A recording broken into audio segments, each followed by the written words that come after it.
This is our Hidden Killers half year in review with True Crime Today. A look back at some of the most compelling conversations about the biggest cases we're following for you right here over the last 6 months and first half of 2024. Here's another one of those conversations. This is the Hidden Killers podcast with Tony Brueski, featuring retired FBI Special Agent Jennifer Coffindaffer. Here's another clip. She's kind of getting frustrated that things aren't going quite the way that they should with the ghost of her brother on the other side looking at things. And why? Why? How could this possibly be that things aren't going good with the ghost that's supposedly interacting on their mission to hide the bodies of the children and their former spouses? Let's take a look. I want to know why that is 100% instead of 3% chance of having a problem.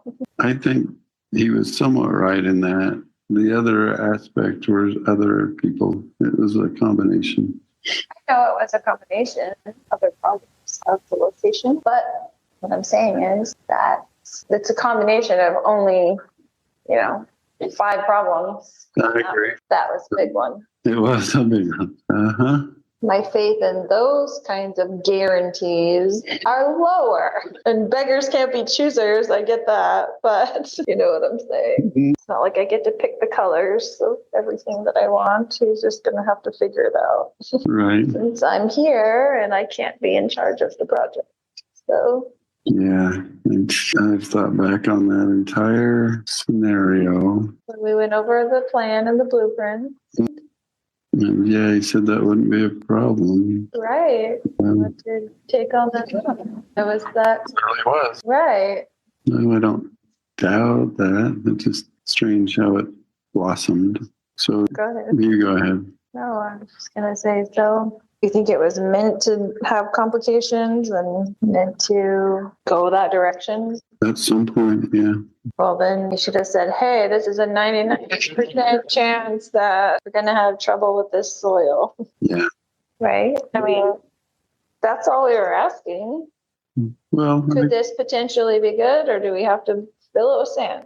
Well, I think we sensed that we shouldn't take it lightly, and I don't think we did. I mean, we only discussed the matter with the trouble once, and I thought we cut it off and did well, and now that problem is kind of causing its own trouble for itself. Right.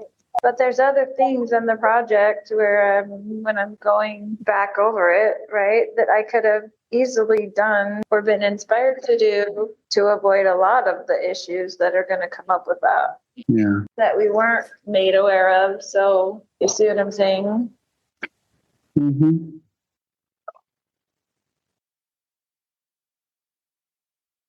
Apparently outside of jail, you can't talk to the ghosts, but Chad can. For whatever reason, it's a weird power dynamic. You can tell she's upset that she's not the one in power as she had been before, but I don't know why she couldn't be. We're talking about ghosts. Why does he have the ability outside? Couldn't she still be relaying the messages? I don't know.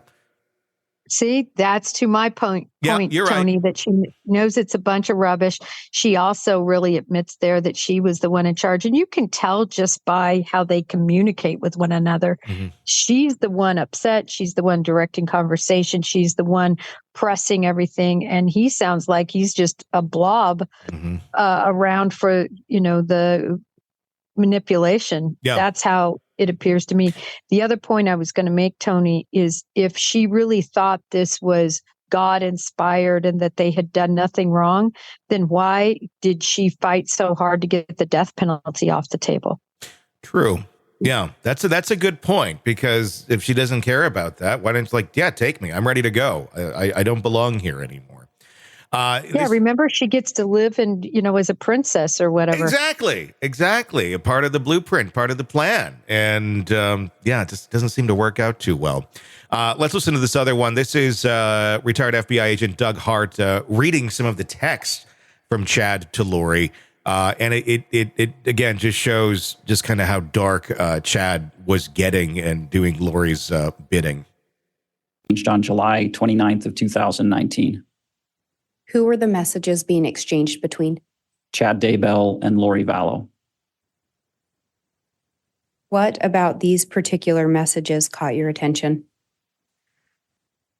At this particular time in the investigation, Lori Vallow, Melanie Boudreau, and their children, as well as Alex Cox, had decided to take a trip to the California coast. And so these messages were sent to Lori Vallow as they were driving in the car, as Lori Vallow, Melanie Boudreau, Alex Cox, and the children were driving to California. And so Chad Daybell makes an offer to Lori Vallow to cause pain to the two, quote, threes that she was riding with.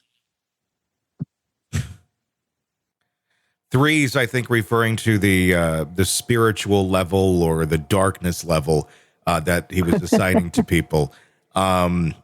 He's just ready and willing to do whatever. Yeah, there's no doubt who's in charge, who's manipulating who, and who's calling the shots. That's how I see it anyway. And, she became frustrated when she got locked up, but I don't think the message or who was in charge ever really changed. Yeah, the more we listen to this, the more I think you're right.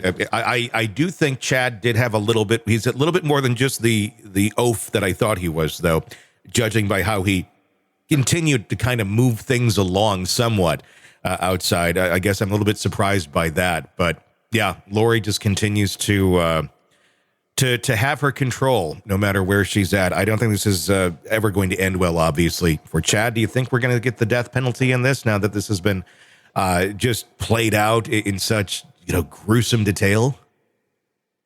I do.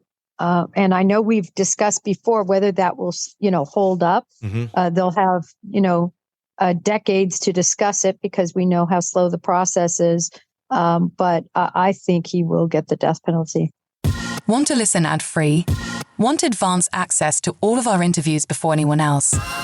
Become a True Crime Today Premium Plus subscriber on Apple Podcasts. You get every episode commercial-free. So you can binge on true crime until you can binge no more. Search True Crime Today Premium Plus on Apple Podcasts now, or go to our podcast page and sign up now. More of the Hidden Killers podcast next.